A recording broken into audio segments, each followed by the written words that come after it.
Hello everyone, how you guys doing? Hopefully you're having a wonderful Friday or weekend or whenever you're viewing this. Today we are here to talk about a rookie tier list for none other than Lionel Messi.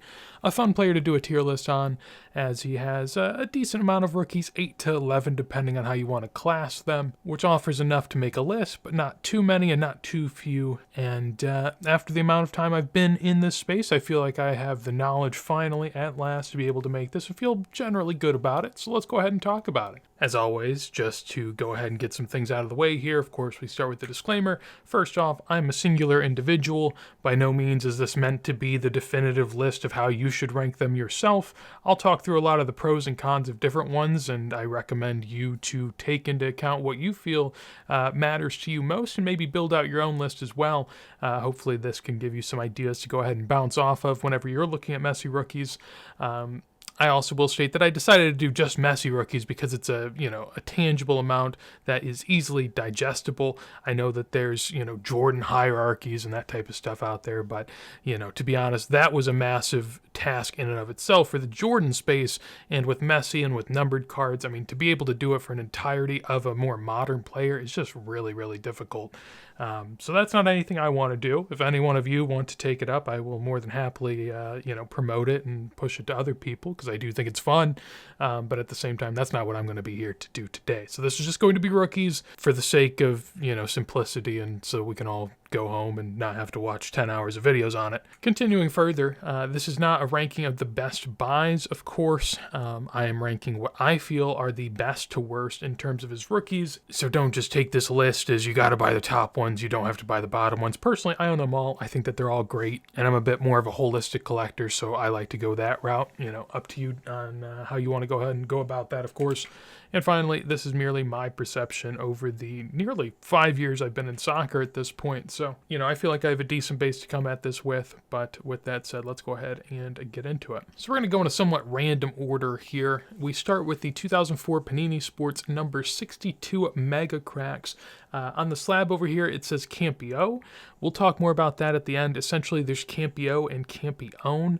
It's just two different variations depending on where they were released. The Campio is a Catalan release, and the Campione is a more holistic Spanish and even Mexican release. In regard to this number 62, the green Mega Cracks, as you can see here on the left, its total pop currently sits at 1,100. Now that is for the combined population for both the Campio and Campione. I didn't want to make two different slides of two different things because it's basically the same card, just with a little bit of wording difference. In regard to the pros, the eye appeal, I do believe personally, is pretty solid, at least for Messi rookies. I think it looks pretty good.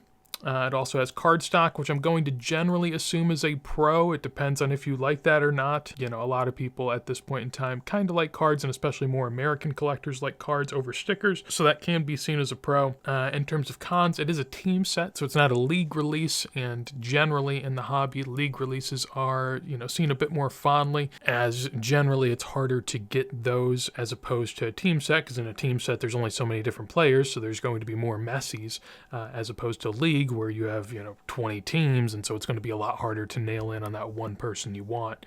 Also, a lot more distribution, a lot of different stuff, a lot more collectability typically behind league sets. Relatively high pop, as we'll come to see, 1,100 in terms of Messi rookies is on the higher side for sure.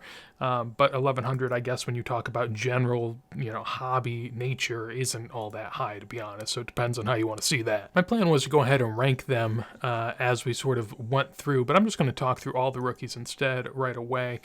We also have the Mundicromo here. This is the Mundicromo Liga. This is a league release. Its total pop is near the same at 1,200. The pros for this card, it is a league release. It is also cardstock. Has a pretty classic design. I would say that this is as close as you're going to see to what you typically would have seen in like vintage baseball, pre-modern baseball, that type of stuff. Sort of has a junk waxy vibe, which, gifted or cursed, depending on how you want to view that. But finally, relatively high pop, 1,200. Again, relatively high compared to Messi rookies. Then we have the 71 Bis. This is a league-wide release. Its total pop is 836, a little bit lower than the two prior. As I mentioned a second ago, league release. It also is an update release, so this is going to be more rare than some of the other players within the set, and a pretty iconic nature in terms of the current standing in soccer. If you aren't aware, this is seen as probably the pinnacle, or not the pinnacle, I guess that's a bit strong, but I think if someone asks you what's the most iconic card in soccer, this would probably be it. So spoiler, this is going to be pretty high on the list. And then the only con I could really come up with is that initially this wasn't collected in mass. Like when this came out, I mean, people weren't hounding it like they might have been in the past for like vintage baseball or different things. I mean, soccer at the time was relatively niche, still is, to be fair. So this is sort of a lore that's been growing a lot more over, say, the last 5 to 10 years, more so in the last 5, rather than something that was hot off the rip, like, say, a Topps Chrome LeBron or something like that. Beyond that, we have a Mundicromo Top Liga, so this is also Mundicromo, but this is a paneled card. Its pop is 212. The pro here is that it is relatively low pop with 212.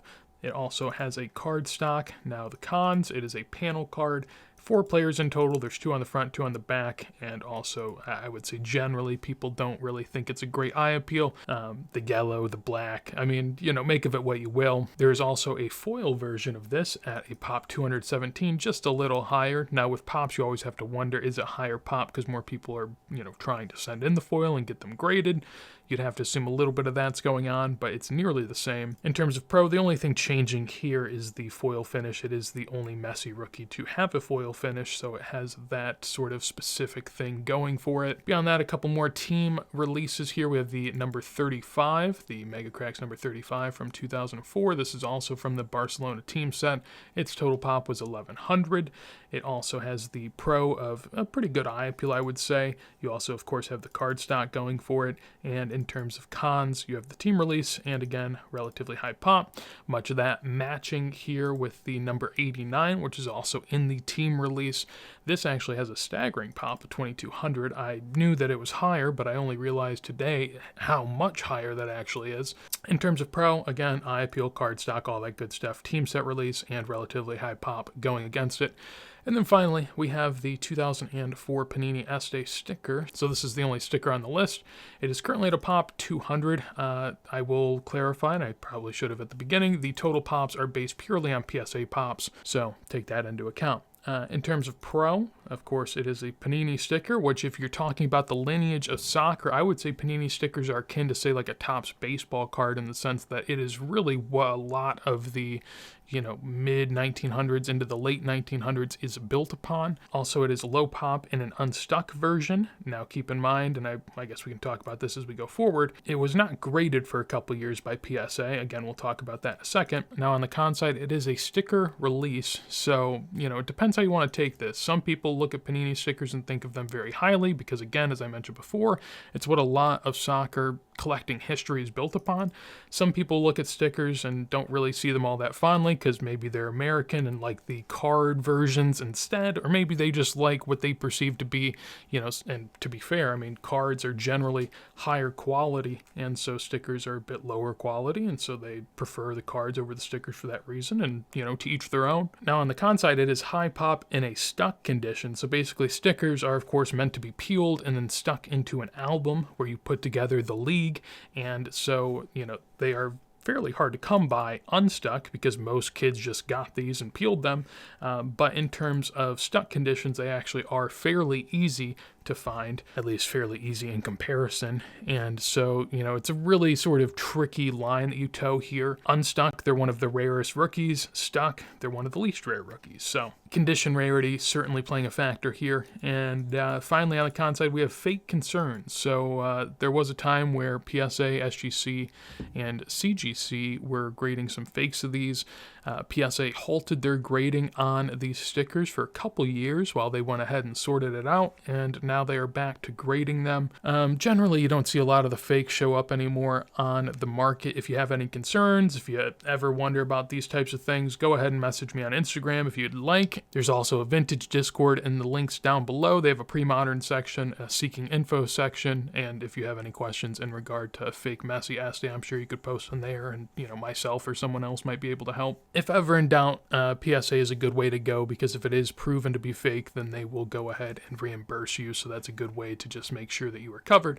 Nonetheless, that covers the Messi rookies that we'll go ahead and talk about as we rank them now. So we are over here where we have 8 rookies. Technically, it's going to be 11. As you can see at the bottom, I have Catalan. So there is the Spanish version and then the Catalan version of the 3 team set rookies. This one on the top left, this one in the middle right, and then this one on the bottom left. So we'll have to make some distinctions as we go. We're going to work from the bottom up here, and for me, the worst of the bunch is fairly easy. I think it's this one right here, the Top Liga non-foil, would be solidly in the F tier. We only go down to D here, but I will put it over here. I think it is the worst of the worst, and, you know, not a whole lot of debate in my mind, at least. Not great eye appeal. At the same time, you got 4 people on it. It's a panel. You know, there's no information on the back. Doesn't really look that great. There's really not a whole lot going for it other than that it is low pop. And again, I mean, how much of that is because people don't care to grade it? I don't know. It's also the cheapest of the Messi rookies, so I think people generally agree with that. Above it, I will put the foil version of this. You know, depending on how much you care about the card being foiled, you could maybe put it up into C tier. Again, I mean, maybe if you care a lot about it, even higher.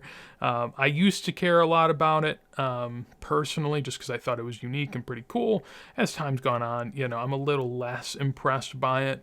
I would put it in D tier, but, you know, I could be convinced to maybe put it higher potentially. Again, I've been sort of in between, so maybe it makes sense for me to put it in C. I'm going to put it in D because generally that's what people seem to agree upon. I do think the foil version of this is somewhat endearing in that way, but that's just me as an American collector that likes foils, you know. Beyond that, I think it's pretty easy to go ahead and put this into C tier. The Autografo, I believe it's number 89. I always get the numbers confused, but I'm pretty sure that's 89. And this is where it gets tricky because, as I mentioned before, there are Catalan versions of these, and generally the Catalans are a little rarer. And so you could go ahead and make a case for having them a bit higher if you'd like. For me, the pop on this sort of sours me a little bit on it and is why I would put it a bit lower. In terms of eye appeal, though, I do think this looks really good. I will also say that it grades really high compared to the other team release Mega Cracks cards that we'll be talking about here in a second. Because of the white borders, it's a lot easier to sort of hide some of the damages that may have happened to any of these cards. Beyond that, as we go up to B tier, I would put this green Messi team release in that tier along with the blue as well. I think that those are pretty clearly the 2 picks for B tier for me. And I would place the Catalan versions a little bit higher than the Spanish versions. In terms of populations, I mean, they seem a bit rarer for the time being. Now, I will say that PSA initially, when they were grading these, didn't distinguish between the 2, so it is kind of hard to tell. I don't think that the rarity on these is all that much different, to be honest. So far, in terms of Pop Report, the grading seems a lot harsher on these, but again, it could be because now some of the worst condition copies are being submitted, and so, you know, it looks like these are a lot rarer when there might be Spanish issue copies of these that are actually Catalan, and they're already graded higher. It's just kind of a mess. To me, just generally, if I could choose between one or the other, I would take the Catalan just because of the nature of, you know, these being Barcelona team sets. That's where Barcelona is. It's just sort of more of a historical significance type of thing to me. Again, I don't think it's a big difference between the 2. I have them in the same tier, but if anything had to sway me one way or the other, that would be it, and I would take those over the Spanish version. In terms of pricing, they're fairly similar. I don't even know sometimes if there's any difference depending on certain sales compared to one another, but if I had to choose, I would take the Catalan personally. Then we get up to A tier, and we have 3 left here. I think that Mundicromo is certainly the first one I would put into A tier. For me, really like the card. Now, again, it does have sort of a junk waxy vibe. I could see people arguing like, oh, it doesn't look that great, you know, seems a bit junky. And, you know, I could see that, but I do like the league release nature of it. I like the Mundicromos generally. They go back into the early 90s and persisted throughout Messi's career in La Liga. I think the picture's a bit endearing. I like the colors on it. I like a lot of the things about it, and personally, I would pick it over the team releases. You know, it's similar pop to the team releases, but again, in the team release, you have 3 different Messis in the team release. You only have 1 in the league release for Mundicromo. So I would take the Mundicromo Messi in A tier. I think solidly above that is the 2004 Este. I would put it like, you know, over here, like solidly above it. But just for the look of this, I am just going to put it right next to it so this looks coherent. To me, while they are in the same tier, personally, I would put the Este a good bit higher. Again, if we had a few more tiers, it would be in a tier of its own above the Mundicromo for me personally. Again, it depends how much you value or don't value the Este sticker. If you hate stickers, I could see someone being like, I don't care for them at all, put it in D tier. If you really like stickers, I could see someone saying, let's put it in S tier. And so, you know, for me personally, I lean more towards liking them, preferring a sticker, but not having it the end all be all. So now I will clarify, this is in an unstuck condition. If you're talking a stuck sticker, I'd probably have it closer to C tier probably.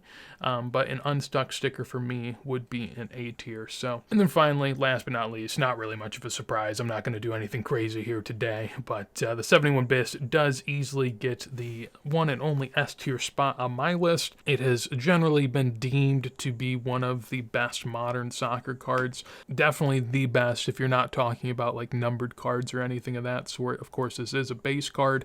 I think it was one of the few, I think it was the only base card to make it into one of PSA's list of some of the best cards of the 2000s that they did lately in their magazine. I don't remember what the title was exactly, but even PSA was showing it some love, which for a base card from soccer, you know, means quite a lot, I would say. And personally, I agree. I think the eye appeal on it is off the charts. It looks really, really good. Generally pretty rare, again, under like 900 copies, which is rarer than the team releases in here, rarer than the Mundicromo. Rarer than the Este if we're talking stuck. If we're not talking stuck, though, the Este is super rare comparatively. And again, I could see a case for having the Este up in S tier. I think I'd have it like way over here in S tier, but for me personally, I'm going to put it in A tier. I'm going to put the 71 Bits in S. And I think that this is a list that a lot of people would probably agree with. Of course, would love to hear your thoughts down below. What do you think should be higher, lower? Where would you rank them? Do let me know in a comment down below. As always, if you did enjoy the video, do make sure to leave a like. I'd appreciate it greatly. And if you want to see more of these videos as soon as they go live, make sure to subscribe. But with that said, hopefully you have a wonderful day, and peace.